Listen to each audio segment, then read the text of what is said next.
All right, Genesis GV70.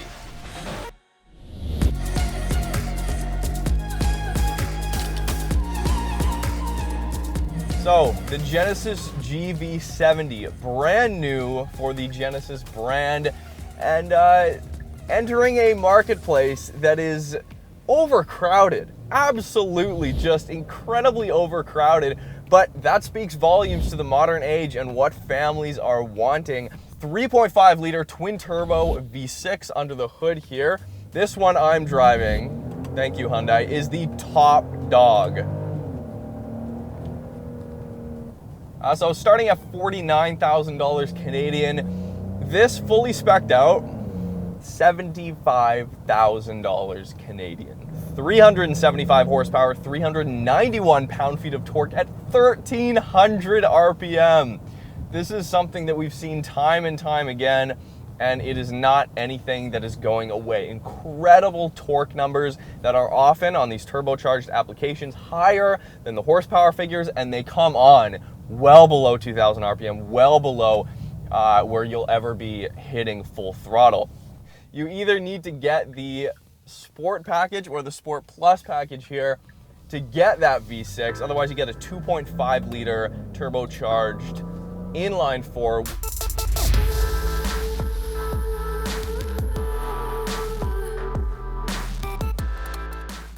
Okay, so a couple of crazy things on the GV70 that I've never seen before.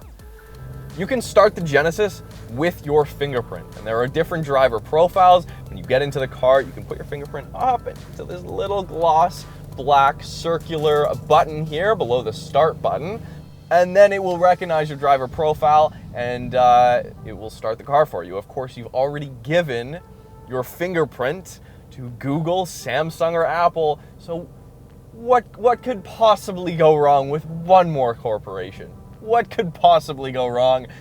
Just ask yourself that question. Just ask yourself that question. It's begging to be answered here. The other thing is this insane 3D gauge cluster display here. I've never seen anything like this. When I first got in the car, it reminded me of the first time I looked at a Nintendo 3DS. It is kind of cool. At first I thought it was a gimmick, which by definition, it not being necessary and it not adding really anything to the driver experience here, I guess it kind of is a gimmick. I frankly kind of love it though. And actually I've forgotten about it. It's got the Aston Martin gauges here. Marcus, no it doesn't. It's a Genesis. That would be blatantly ripping off copyright. No, what I mean by that is the outsides of the gauges go up towards the center as the speed and as the revs increase, which is something only seen in Aston Martin. So not only has Genesis taken the Bentley logo, but they've also taken the Aston Martin gauges. And of course, paired to the V6 is an 8-speed automatic transmission with paddle shifters, tuned with quite the response here. It is tuned a little bit different here than it is in the G70.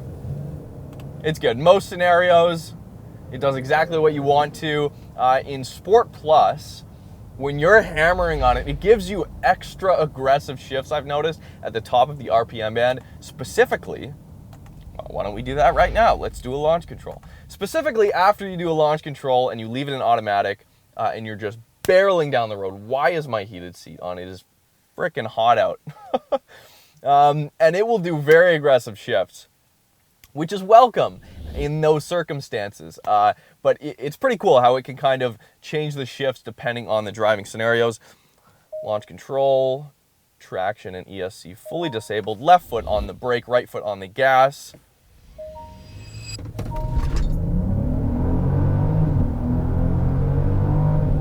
See that really aggressive shift at the top? It's doing it on purpose. It's egging you on a little bit.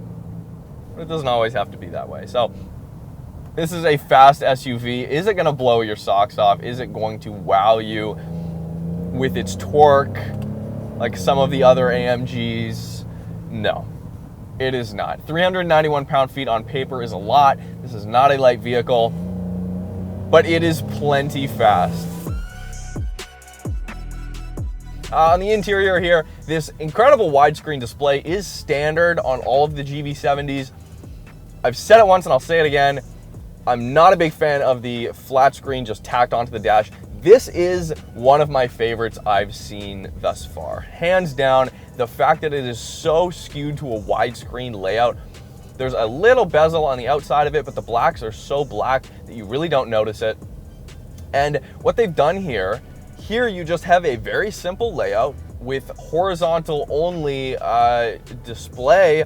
So this controller down here, you just switch right to left. There's no touchpad. Actually, that's a lie. This is actually a touchpad too, and you can control it here. Although the delay is something that you only experience when you're using the touchpad. It is much better when you're just using it as an analog feature. And this is what Genesis has done. They have blended the analog and the digital and the touchscreen technology in such a way where it just makes sense.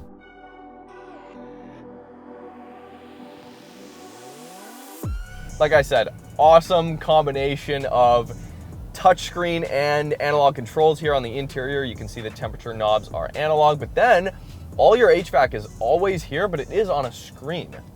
So very vivid, awesome to look at, especially when the car's off and it's just gloss black, but there is haptic feedback here. So the screen slightly vibrates when you touch the buttons. It's really responsive.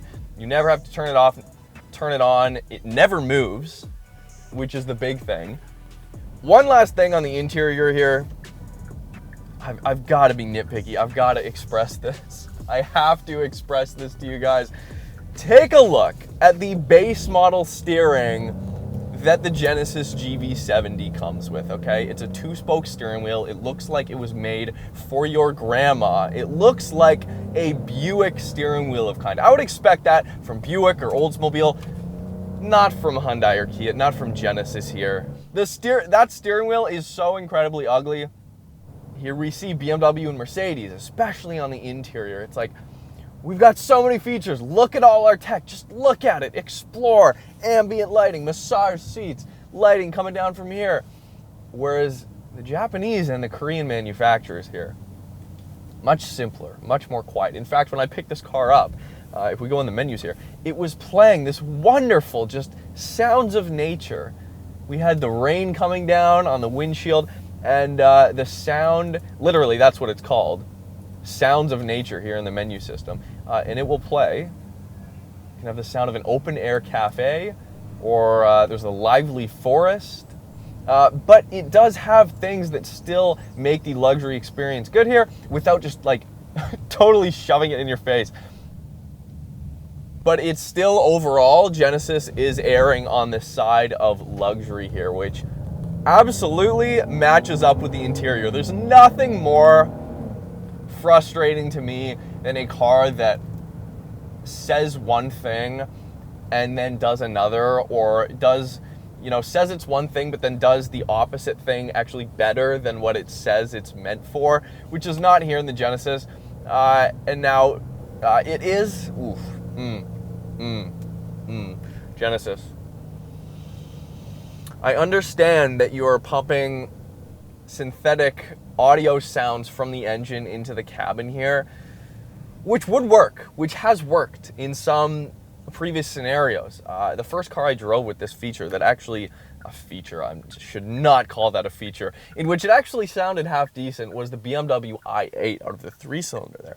Other scenarios in the CLA 45 AMG, it does the same thing. It sounds grumbly, it sounds, quite all right, but the V6 here is not the most inspiring engine. It's not the most,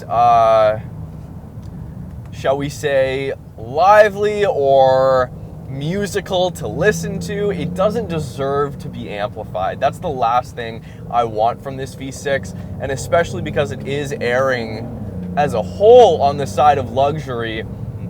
I could do without it. There's a bit of a hum to it. So to aid in those driving modes that we'll get to here in a second, I am in Sport. We do have a system here in place which does read the road in front of us, in fact. And then the adaptive dampers can, in turn, kind of anticipate what's coming up and adapt accordingly. And that way, maybe it can preload some things or just know that there's going to be a big compression coming up or high G-forces if it senses a corner coming up and bumps in the middle of that corner. So we do have that. And we do have eco mode in addition to the Minority Report or Call of Duty-esque futuristic-looking gauge cluster appearance that comes on when you're in eco mode. I will tend to send the power only to the rears on very light throttle in eco, and then as soon as you go back into comfort, it's all-wheel drive all the time, even on incredibly light throttle. Steering tightens up a little bit in Sport and Sport Plus modes.